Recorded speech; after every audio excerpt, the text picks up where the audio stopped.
Lump sum investment करना चाहते हैं म्यूचुअल फंड के अंदर, आपके पास में 20 लाख रुपए हैं, चाहे 1 करोड़ रुपए है या 5 लाख रुपए है, आपके हिसाब से एक बड़ा अमाउंट आप इन्वेस्ट करना चाहते हैं और इसको 5-10 साल के लिए आप इन्वेस्टेड रखना चाहते हैं म्यूचुअल फंड्स के अंदर। कैसे इन्वेस्टमेंट करूं, क्या किन बातों का ध्यान रखा जाए, किस तरीके के रिस्क हैं, और आप चाहते हैं कि कोई आपको खाली वैलिडेट कर दे कि यस लमसम इन्वेस्टमेंट किया जा सकता है। तो अगर मन में बहुत सारे प्रश्न हैं तो ये वाली वीडियो आपके काम की है। अंत तक वीडियो में बने रहिएगा, डिटेल में डिस्कस करूंगा क्या रिस्क हैं, क्या एक्सपीरियंसेस मेरे रहे 17 सालों में, कुछ फैमिलीज के साथ किस तरीके की इंसिडेंट्स हुए। वीडियो को लाइक कर दीजिएगा, चैनल को सब्सक्राइब कर दीजिएगा। मैं हूं Viplav Majumdar, I am founder of Plan your world training Academy Private Limited. हम एजुकेशनल वीडियो बनाते हैं और साथ में हम आपके लिए रन करते हैं ट्रेनिंग प्रोग्राम्स, ताकि आप अपने फाइनेंशियल एडवाइज़र खुद बन सकें। क्योंकि हर किसी के पास में प्लान है सिर्फ आपको सेल करने के लिए, और आपके लिए कोई भी बॉदर्ड नहीं होता कि आपका इन्वेस्टमेंट सही तरीके से हो या ना हो, किसी को फर्क नहीं पड़ता। सिर्फ आपका इंटरेस्ट है आपकी सेविंग्स में। कोई भी इन्वेस्टमेंट करने से पहले ज़रूर पढ़ाई करें, क्योंकि 99% लोगों के इन्वेस्टमेंट्स गलत हैं। या तो इन्वेस्टमेंट गलत है, या तो अमाउंट गलत है, या फिर उनको पता ही नहीं है कि उनको कितने समय के लिए इन्वेस्ट करना था, प्रोसेस क्या होना चाहिए। क्योंकि स्कीम, अगर बेस्ट स्कीम की बात करूं तो मैंने एक वीडियो बनाई हुई है कि बेस्ट स्कीम से नुकसान क्या होता है। क्योंकि इंश्योरेंस वालों के पास भी म्यूचुअल फंड, शेयर ब्रोकर, हर किसी के पास आपके लिए बेस्ट स्कीम है। आपके लिए बेहतर स्कीम क्या है ये आप जान सकते हैं पढ़ाई के जरिए खाली। जैसे हम लमसम की बात कर रहे हैं इस वीडियो में, सो लमसम इन्वेस्टमेंट की अगर बात करूं तो लमसम का मतलब अल्टीमेटली ये हो गया कि आपके पास एक मुश्त पैसा है, चाहे वो 1 करोड़ रुपया है, चाहे वो 5 लाख रुपया है या 20 लाख रुपया, आप इसको एक मुश्त इन्वेस्ट करना चाहते हैं। ये ख्याल मन में कैसे आता है? मन में ये ख्याल आता है, यूट्यूब देखा हमने हमने देखा शेयर बाजार, क्या ग्रोथ की है शेयर बाजार ने, और इसकी वजह से मुझे भी अपना पैसा डालना है। भाई, जब आसमान छू रहा है शेयर मार्केट तो मैं क्यों नहीं पैसे बनाऊं। बहुत अच्छा ख्याल है। सो अंत तक ज़रूर देखिएगा इस वीडियो को। सो सबसे पहले समझ लेते हैं what is share market, return कैसे आता है। सो जब हम बात करते हैं किसी भी म्यूचुअल फंड स्कीम की, तो अधिकतर लोगों का जो भी, जिनके मन में ये सवाल है और आप वीडियो देख रहे हैं, तो मे भी आपके मन में ये सवाल हो कि मुझे एक स्कीम में पैसा डालना और पैसा बन जाएगा, क्योंकि अल्टीमेटली फंड मैनेजर बैठा है, वो काबिल आदमी, वो कर लेगा। सो याद रखिए शेयर बाजार काम कैसे करता है और शेयर और म्यूचुअल फंड किस तरह से चलता है। म्यूचुअल फंड में, स्कीम में जो भी अमाउंट आप देते हैं वो मल्टीपल स्टॉक्स में लगा होता है। आप A to Z स्टॉक्स मान लीजिए कि ये सारे छोटे छोटे स्टॉक्स हैं अलग अलग जो इन्होंने खरीदे हुए हैं।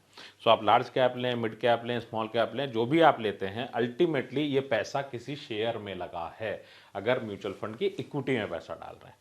अब यहाँ प्रॉब्लम क्या है? क्या कोई वाकई में कोई प्रॉब्लम नजर आती है? यस, हो सकती है कुछ प्रॉब्लम्स।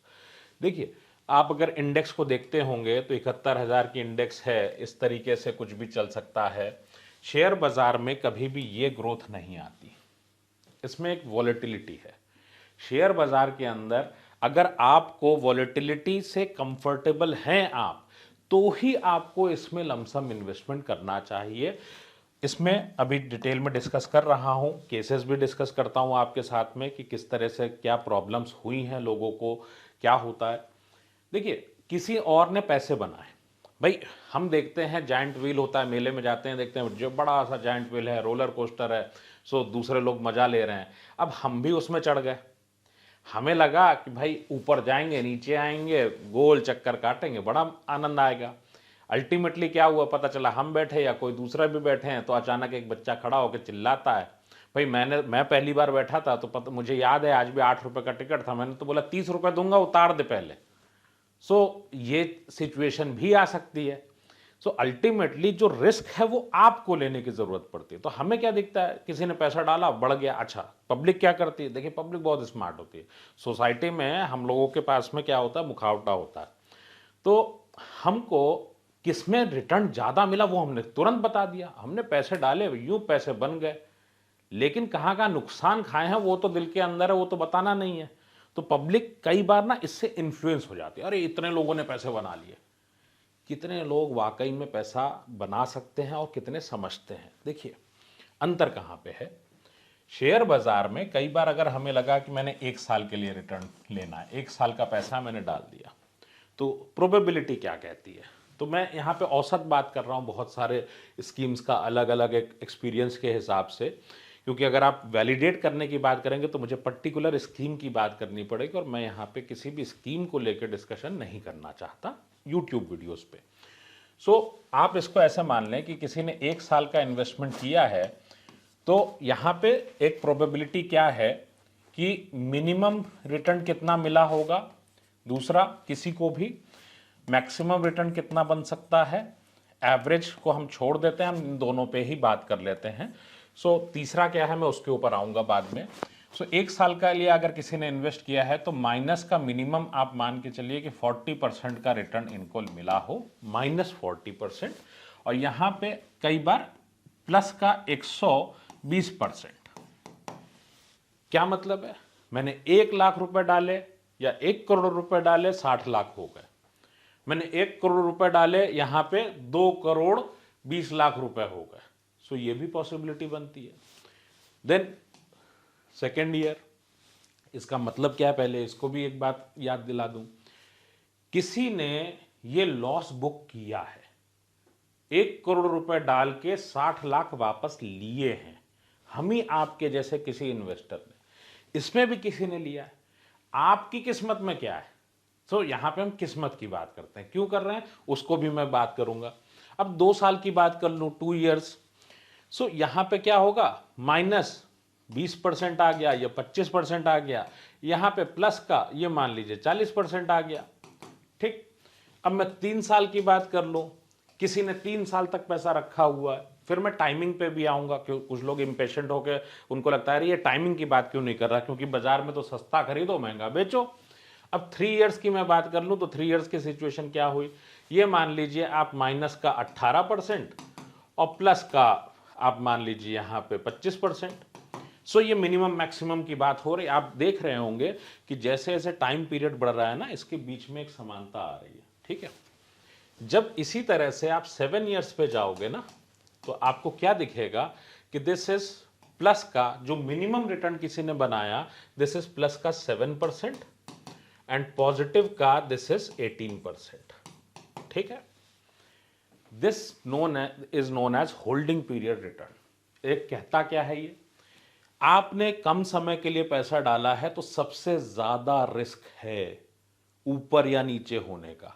इससे आपके लाइफ में कैसे चलेगा उसके ऊपर भी बात करूंगा। 2 इयर्स आप देख रहे होंगे कि जो मिनिमम रिटर्न है वो 7% हो गया 7 इयर्स में।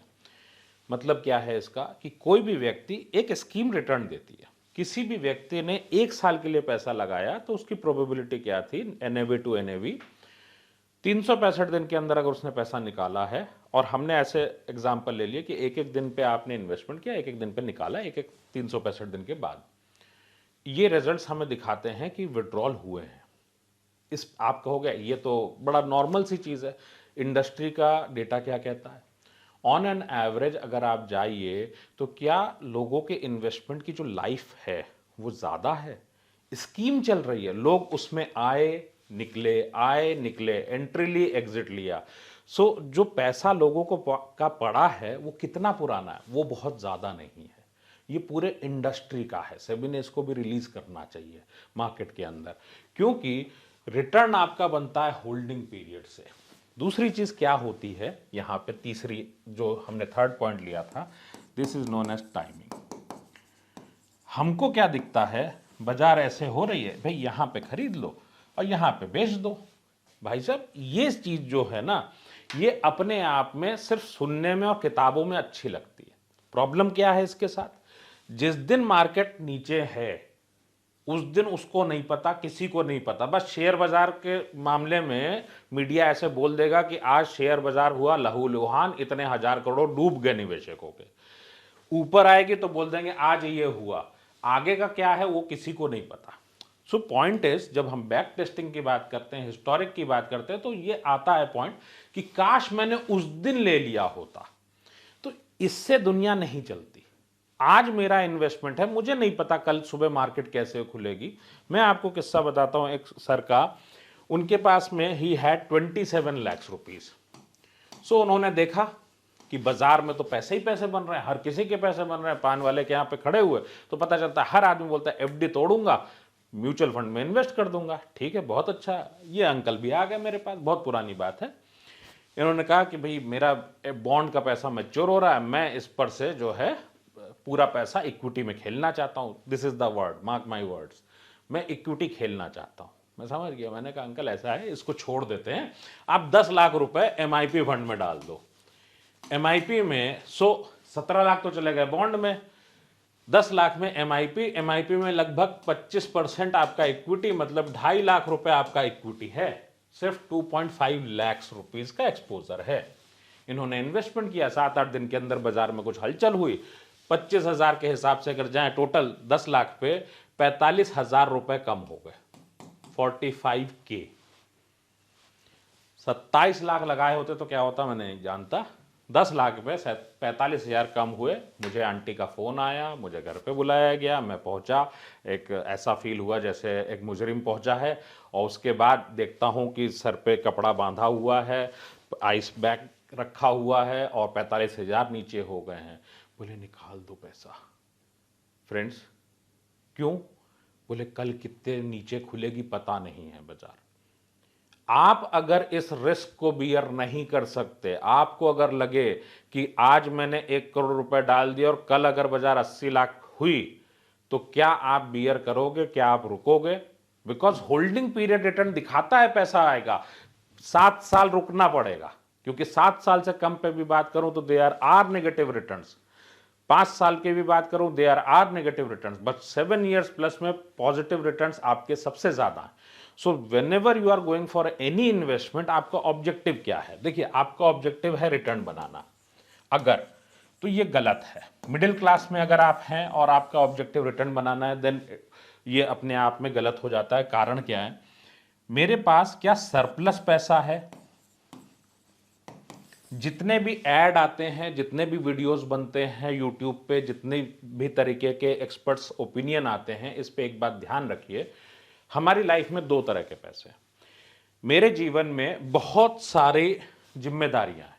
सो आपको बच्चों को सेटल करना है, ठीक, आपको लोन्स को पे करना है, सो होम लोन को रिपेमेंट आपको करना है, आपको अपने रिटायरमेंट के पैसे चाहिए, बच्चों को मैरिज करने के लिए पैसे चाहिए, ये सारे पैसे चाहिए। अब इन सबको अगर कैलकुलेट करूं तो सिर्फ और कि ये पैसा है 3 करोड़, ठीक।